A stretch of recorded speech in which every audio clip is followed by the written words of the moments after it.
Now, I've brought this photo in and I've just done two simple things to it. I made a duplicate of it and just played with the levels just to optimize the histogram without losing any visual content. Then I made a duplicate of that and I played with the channel mixer to try to get to a neutral white or gray background.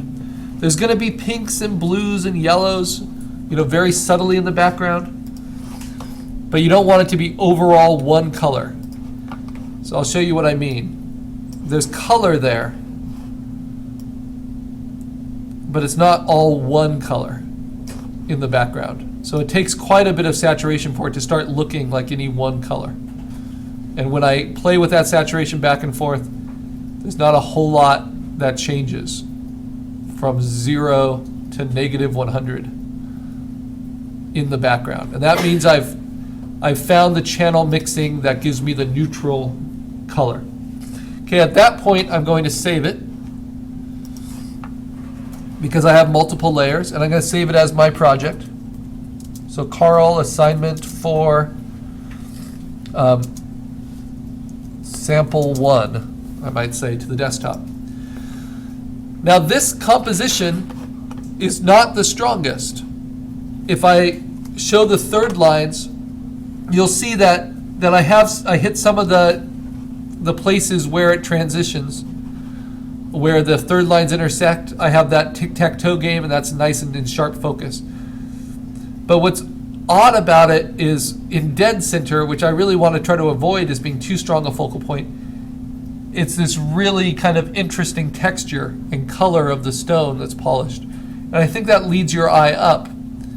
But it's so out of focus here, and it's all hovering so close to the middle and the shadow's so faint, I don't think it engages the eye as much as maybe some of the others can. But there is something I like about it, and that's why I processed it up. I think it's just the focal depth and the use of texture that I like about it. Okay, so now that that's, what am I saying? Now that that is saved, I can move on to the next one. Okay, so I'm going to open it up. Here, I'll do this side view.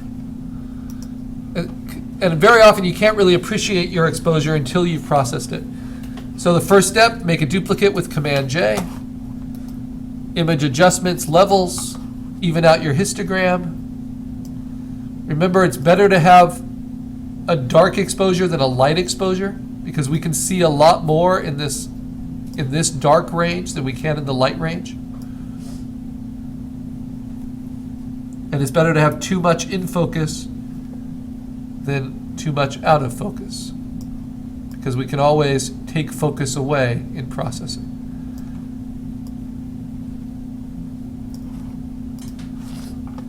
Okay, now this is quite a bit darker overall exposure. Make a duplicate of that, and now you'll see what a difference my channel mixer will make, getting rid of all this yellow. And using what I learned from the last one,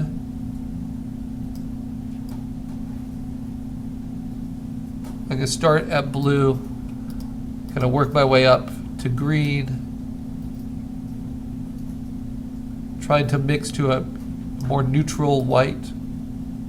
Just push them both directions, see if they help, to red.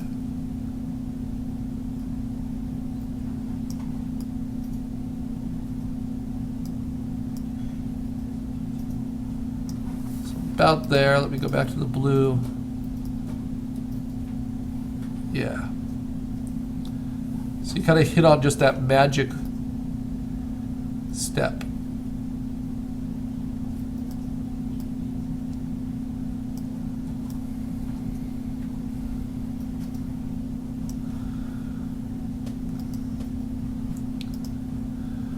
Now what the channel mixer does is it programs how much of the different lights in the computer are turned on to give you the colors.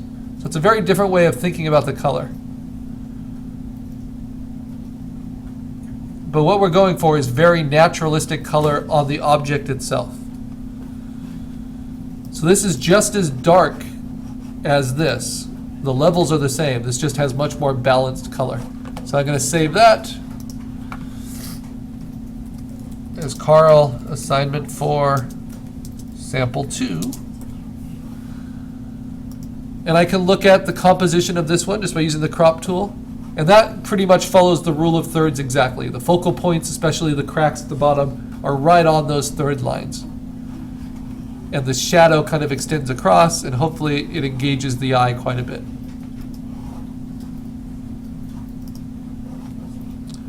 All right, the next one.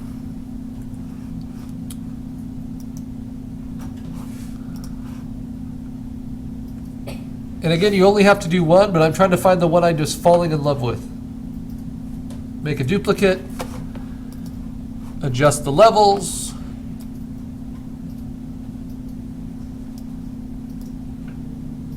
We're not trying to make it work too quickly, all at once. So don't be really extreme with your levels. Like if you push your midtones really bright, you'll get to a white background, but that doesn't mean that that's what you want. So instead, you're just making subtle decisions. And then using the channel mixer. That's our new tool under adjustments.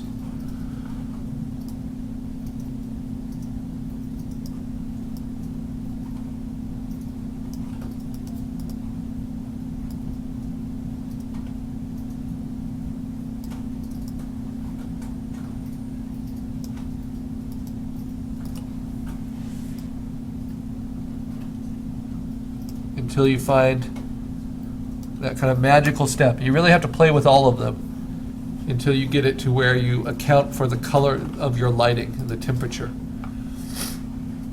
Okay, and I'm liking that. I really like the strong lights and darks, how it really shows the texture, how the lighting isn't too severe. So I'm going to save that as sample 3.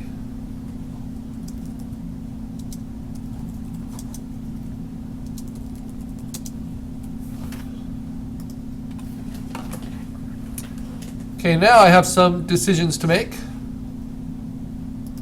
Let me open up my others.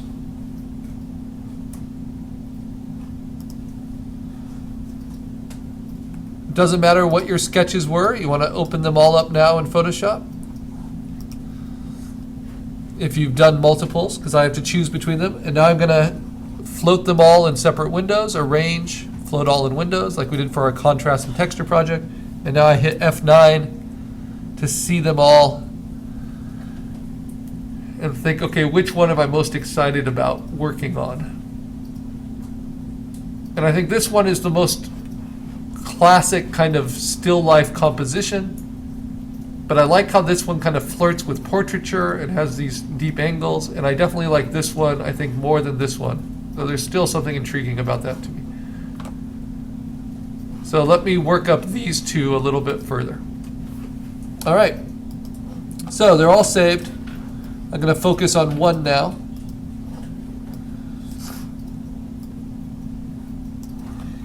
And I'm going to make a duplicate. And now I can go to the color balance. And especially looking at my other exposures, it feels like this one is still a little bit pink. So I'm going to take my midtones and maybe shift them a little bit more to the green, and especially the highlights.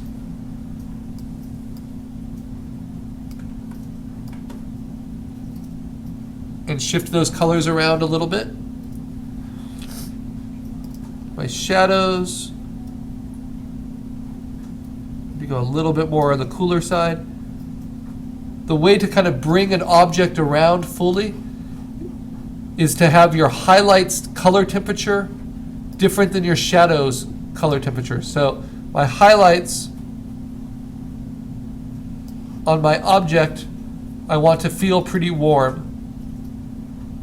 But my shadows, I want to go into that kind of greenish, bluish, just on the object. But I don't want to lose the neutrality of my background. And I think I've got that here. So that's the difference between channel mixer and color balance. Color balance, I'm really looking at the colors on the object, but not letting it sacrifice the kind of blank lightness of the background.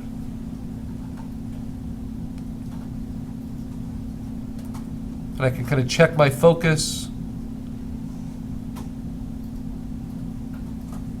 Really see what is most in focus. It's just this stripe right here, right behind the ear, right where I was thinking of when I sketched it. Okay, I'm going to save my progress as I go.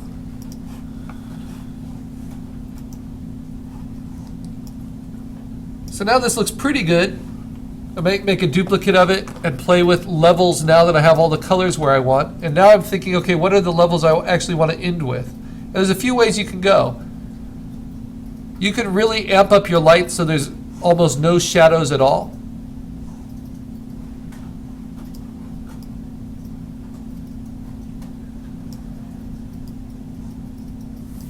If you think that makes it the most engaging.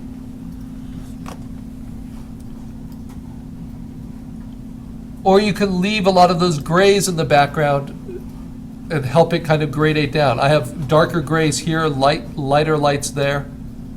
I think I'm just going to push it a little bit. Push those darks a little bit. So this is why I like to do it with duplicates. I can see each step. So far, just with simple adjustments, I've gone from my raw exposure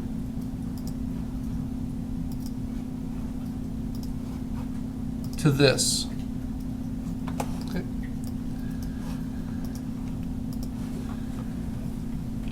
But now I want to ask myself, okay, what can I do in actual, with actual use of tools, with dodging and burning, with blurring, to bring this object out. So I've used my adjustments, but now I'm going to make a duplicate.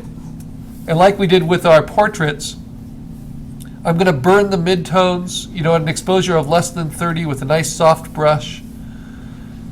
And I want to kind of squint and see, where do I want more shadow? And because I have pretty controlled lighting in my exposure, I'm actually going to be very subtle, like maybe just an exposure of less than 10 strength. And I'm just going to deepen a few shadows.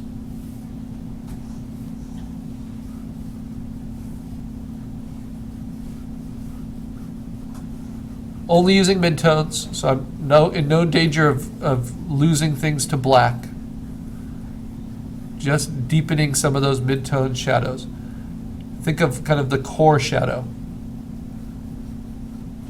Especially in things I want to really bring out, like what is in focus.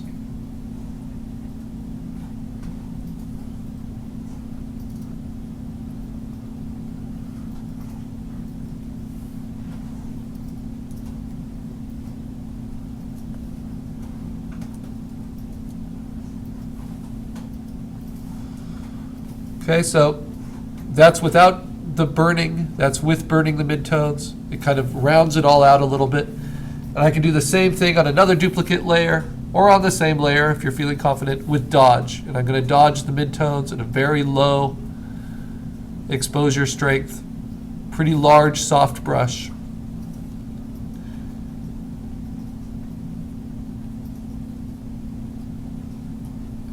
Maybe just soften or brighten some of the midtones where the light is hitting to intensify the contrast, excuse me, in a more targeted way.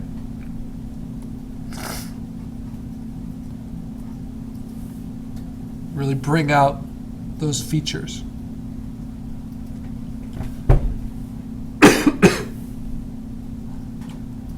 Especially in my focal points. So that's without the dodging, that's with the dodging.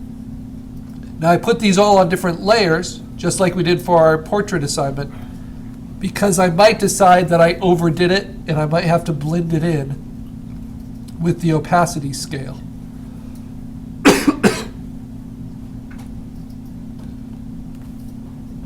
Okay.